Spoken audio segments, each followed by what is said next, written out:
अस्सलाम वालेकुम। आज बात करेंगे एक ज़बरदस्त होम रेमेडी के बारे में जो कि आपकी खून की रगों को बंद होने से बचाती है और साथ में इसी रेमेडी से आपके दिल की सेहत भी बेहतर हो जाएगी। इस रेमेडी को आप अपने घर में बहुत ही आसानी से बना सकते हैं क्योंकि जो चीज़ें इसमें शामिल होनी है वो सारी की सारी आपको अपने किचन में ही मिल जाएंगी। तो चलिए शुरू करते हैं वीडियो को और जानते हैं इस रेमेडी के बारे में पूरी डिटेल। आपको पता है, अगर हमारी आर्टरीज ब्लॉक हो जाएं तो खून का बहाव जिस्म में सही नहीं रहता। इसकी वजह से उस हिस्से में ब्लड फ्लो कम हो जाता है, जिसकी वजह से ऑक्सीजन सही नहीं पहुंचता। वहाँ जो न्यूट्रिशन पहुंचनी होती है वो सही से नहीं पहुंच पाती और फिर जिसके नतीजे में आपका सांस फूलने लग जाता है, आपको कमज़ोरी महसूस होने लग जाती है और अगर ये मसला ज़्यादा हो तो आपको हार्ट अटैक और स्ट्रोक जैसे मसाइल होने का ख़तरा कई गुना बढ़ जाता है। इसलिए ये बहुत ही ज़्यादा ज़रूरी है कि हमारी आर्टरीज ब्लॉक ना हों, वो साफ़ रहें और हमारे जिस्म को ताकत और ग़िज़ाइयत भरपूर तरीके से मिलती रहे। आर्टरीज में ब्लॉकेज के होने की एक बड़ी वजह रगों में सोजिश का ज़्यादा हो जाना है। दायमी सोजिश रहने की वजह से खून की रगों में, खासकर आर्टरीज में जो अंदरूनी तह होती है, वहाँ छोटी छोटी इंजरीज होना शुरू हो जाती हैं। उन इंजरीज के नतीजे से वहाँ फाइब्रिन जमा होता है, साथ में खून में मौजूद कैल्शियम और कोलेस्ट्रॉल भी उसी जगह जमा होना शुरू हो जाते हैं और ये आहिस्ता आहिस्ता वक्त के साथ ज़्यादा होता जाता है और एक वक्त ऐसा आता है कि ब्लॉकेज इतना ज़्यादा हो जाती है कि उस आर्टरी से खून का बहाव कम या बंद हो जाता है और फिर इसी वजह से छाती में दर्द का रहना, इंजाइना की शिकायत होना और सांस फूलने जैसे मसाइल रहने लग जाते हैं। अब इस ब्लॉकेज को रोकने के लिए हमें डॉक्टर्स स्टैटिन्स रिकमेंड करते हैं, जिनसे कोलेस्ट्रॉल का लेवल खून में कम हो जाता है, या फिर खून को पतला करने और उस ब्लॉकेज को तोड़ने के लिए मेडिसिन दी जाती हैं। और हाँ, इससे ये मसला काफ़ी हद तक बेहतर भी हो जाता है।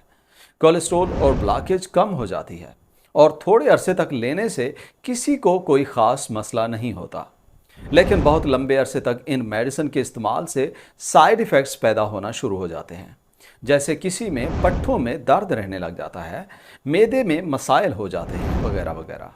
इसी वजह से ये ज़्यादा बेहतर होगा कि अगर आप कोई नेचुरल और सेफ रेमेडी इस्तेमाल करें, जिससे आपका कोलेस्ट्रॉल कम हो, जिससे खून की रगें साफ़ हो जाएं और साथ में कोई ख़ास किस्म का साइड इफ़ेक्ट भी ना हो। और हाँ, साथ में ये वाली रेमेडी आप अपनी पहले से इस्तेमाल होने वाली मेडिसिन के साथ भी इस्तेमाल कर सकते हैं।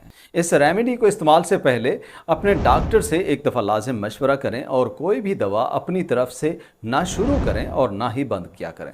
इस रेमेडी में 5 चीज़ें शामिल करनी हैं, जिनके बारे में ये जानना आपके लिए इंतहाई ज़रूरी है कि कैसे ये ब्लॉकेज को कम कर सकती हैं या रोक सकती है। Number 1, garlic. इस रेमेडी में पहली चीज़ गार्लिक यानी कि लहसुन शामिल होना है। लहसुन में एक ख़ास कंपाउंड एलिसिन होता है, जिसमें कुछ ऐसी खूबियाँ हैं कि ये खून की रगों में ब्लॉकेज को कम करता है। इसमें ज़बरदस्त किस्म की सोजिश कम करने की खूबियों के साथ पावरफुल एंटीऑक्सीडेंट खूबियाँ भी हैं, जिसकी वजह से एक तो आर्टरीज हेल्दी हो जाती हैं, दूसरा उन्हें साफ़ करने में हेल्प होती है और साथ सोजिश कम होने की वजह से ब्लड फ्लो भी बेहतर हो जाता है। लहसुन कुदरती तौर पे कोलेस्ट्रॉल और ब्लड प्रेशर को कम करने की वजह से वैसे भी काफ़ी ज़्यादा मशहूर है, जो कि हमारे दिल की सेहत के लिए इंतहाई अहम है। आर्टरीज में ब्लॉकेज की वजह से सख्ती और स्कार्स जो होते हैं, उसे ये कम करने में काफ़ी हेल्प करता है। Number 2, lemon. इस रेमेडी में दूसरी चीज़ लीमू इस्तेमाल होना है। स्टडीज़ के मुताबिक लीमू को छिलके के साथ इस्तेमाल करने से सिट्रस फ्लेवोनाइड्स मिलते हैं, जिनसे एक तो इंसुलिन की रेजिस्टेंस बेहतर हो जाती है और दूसरा ये आर्टरीज को बंद होने से बचाता है। लीमू में वैसे विटामिन सी बहुत ज़्यादा होता है, जो कि एक पावरफुल एंटीऑक्सीडेंट है और स्टडीज़ में है कि यह दिल की बीमारियां और स्ट्रोक के ख़तरे को कम कर देता है। इसी विटामिन सी की वजह से हमारा इम्यून सिस्टम बेहतर हो जाता है, जिससे सोजिश कम होती है और साथ में ये आर्टरीज में प्लेक को बनने से भी रोकता है। Number 3, ginger. इस रेमेडी में तीसरी चीज़ अदरक शामिल करनी है, जो वैसे भी बहुत सी रेमेडीज़ में इसलिए इस्तेमाल की जाती है क्योंकि इसमें सोजिश कम करने की और एंटीऑक्सीडेंट खूबियाँ बहुत ज़्यादा हैं। इसमें एक ज़बरदस्त कंपाउंड होता है जिसे जिंजीरोल कहते हैं, जो ना सिर्फ सूजन को कम करता है बल्कि इससे ऑक्सीडेटिव डैमेज और ऑक्सीडेटिव स्ट्रेस कम हो जाते हैं। इसकी वजह से हमारी आर्टरी साफ़ हो जाती है और जो उनमें ब्लॉकेज होती है वो कम हो जाती है। जिसकी वजह से खून का बहाव बेहतर हो जाता है। स्टडीज़ के मुताबिक इसमें कार्डियोटॉनिक और एंटीप्लेटलेट्स खूबियाँ होती हैं और ये ब्लड प्रेशर और कोलेस्ट्रॉल को भी कम कर देता है। नंबर 4, हनी। चौथी चीज़, आपने शहद शामिल करनी है। शहद जो कि सदियों से अपनी हीलिंग प्रॉपर्टीज और मुख्तलिफ बीमारियों को रोकने की वजह से जाना जाता है। इसमें नेचुरल शुगर होती है जिसकी वजह से एक तो हमें फौरी तौर पे ताकत मिलती है, साथ में इसकी वजह से जो इस रेमेडी का जायका है वो भी काफ़ी हद तक बेहतर हो जाता है। इसमें कुछ फिनोलिक कंपाउंड्स होते हैं जो कॉर्नरी वेजोडाइलेशन करते हैं, साथ में ब्लड क्लॉट को नहीं बनने देते और बुरे कोलेस्ट्रॉल की वजह से जो ऑक्सीडेशन होती है उसे भी कम कर देते हैं। Number 5, Apple cider vinegar. इस रेमेडी का आखिरी इंग्रेडिएंट सेब का सिरका है जो हमारे खून में कोलेस्ट्रॉल लेवल को बेहतर करता है। यह बुरे कोलेस्ट्रॉल को कम करता है और अच्छे कोलेस्ट्रॉल को बढ़ा देता है। इसकी वजह से हमारा ब्लड प्रेशर कंट्रोल में रहता है और हमारी हार्ट हेल्थ भी इम्प्रूव हो जाती है। इसमें एंटीऑक्सीडेंट खूबियों की वजह से आर्टरीज में ऑक्सीडेटिव डैमेज भी कम हो जाता है। लेकिन एक बात वाजे कर देते हैं कि ये अकेला पीने से आर्टरीज की ब्लॉकेज इतना कम नहीं होती, इसलिए इसे बाकी के साथ मिला के इस्तेमाल करना पड़ता है। तो ये थे हमारे इंग्रेडिएंट्स जो आर्टरीज की ब्लॉकेज को ख़त्म करने में हेल्प करते हैं। अब इस रेमेडी को बनाना कैसे है और सही से इस्तेमाल कैसे करना है, और ये बात अच्छी तरह समझने वाली है। तो बनाने के लिए सबसे पहले आपने लहसुन के 3 से 4 क्लॉव्स लेने हैं और इनसे छिलका उतार के छोटा छोटा काट के कुछ देर के लिए हवा में रख देना है। इससे जो इसका एलिसिन होता है वो एक्टिवेट हो जाता है और फ़ायदा ज़्यादा मिलता है। इसी तरह अदरक का 3-4 इंच का टुकड़ा लेके उसे भी छोटा छोटा काट लें और अब इन दोनों चीज़ों को यानी लहसुन और अदरक को ग्राइंडर में डाल के अच्छी तरह ग्राइंड करके पेस्ट बना लें और इसे अलग से रख दें। इसके बाद आपने दरमियाने साइज़ के 3 से 4 लीमू लेने हैं और उन्हें अच्छे से निचोड़ के रस निकाल लेना है। बेहतर है छिलके से भी जितना रस निकाल सकते हैं निकाल लें। फिर आपने 1 कप शहद लेना है और 1 कप एप्पल साइडर विनेगर लेना है यानी सेब का सिरका लेना है। अब इन सारी चीज़ों को यानी अदरक लहसुन का पेस्ट, लीमू का रस, शहद और सिरका सबको एक ही जगह अच्छे से मिक्स कर लेना है। अब इस मिक्सचर को किसी एयर टाइट ग्लास के जार में रख के महफूज कर लेना है।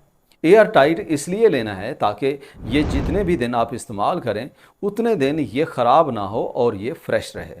अब सवाल ये पैदा होता है कि इसे कैसे सही से इस्तेमाल करना है। आपने इसी पैक किए हुए मिक्सचर में से रोज़ाना 1 बड़ा चम्मच यानी 15 ml 1 गिलास नीम गर्म पानी में मिक्स करके पी लेना है।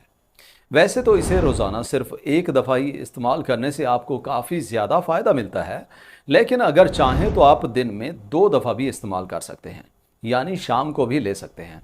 और बेहतर यह है कि आप इस रेमेडी को अपने खाने से पहले इस्तेमाल करें। इस रेमेडी के इस्तेमाल से आपकी आर्टरी साफ़ हो जाती हैं, उनमें किसी किस्म की जो ब्लॉकेज होती है वो किसी हद तक कम हो जाती है, आपका ब्लड फ्लो बेहतर हो जाता है, खून में कोलेस्ट्रॉल लेवल कम हो जाता है जिसकी वजह से ब्लड प्रेशर के मसाइल कम हो जाते हैं और फाइनली इसी से हमारा हार्ट हेल्दी हो जाता है। अब ये बात भी जानना ज़रूरी है कि कौन से लोग इस रेमेडी को इस्तेमाल ना करें या एटलीस्ट लेते वक्त पूरी तरह से एहतियात लाजिम करें। मिसाल के तौर पे अगर आप हामला खातून हैं या फिर अपने बच्चे को दूध पिलाते हैं तो इन सूरतों में आपने इस रेमेडी को इस्तेमाल नहीं करना।